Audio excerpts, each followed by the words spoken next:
Després que l'organització del Tour anunciés que la Volta Ciclista de França passarà per Catalunya, Miguel Indurain, un dels mites més importants del ciclisme espanyol, ha explicat que se sent molt orgullós d'aquest reconeixement. Pues que venga a visitarnos él pues es de agradecer, ¿no? Ese esfuerzo que hacen todos los aficionados para ir a Alpes, Pirineos, etcétera, y todas las carreteras de Francia, pues verlo en casa siempre es mucho más bonito. Y un evento como es el Tour, que es un gran espectáculo a nivel mundial.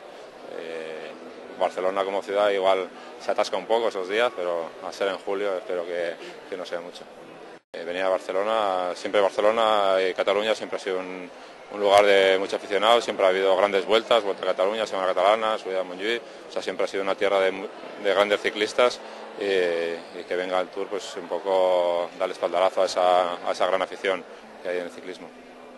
L'esportista ha fet aquestes declaracions durant l'entrega de beques que ha concedit la Fundació Àlex i la Fundació Laureus aquesta tarda a l'Hospital d'Eixos de Barcelona.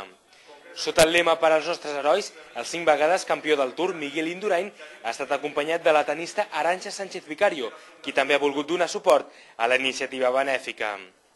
Aquest és un projecte que intenta que mitjançant l'esport les persones amb alguna discapacitat puguin gaudir d'un creixement personal satisfactori. Amb els 60.000 euros que les fundacions han repartit, les 24 entitats guanyadores podran destinar els diners a comprar material esportiu per a les seves activitats.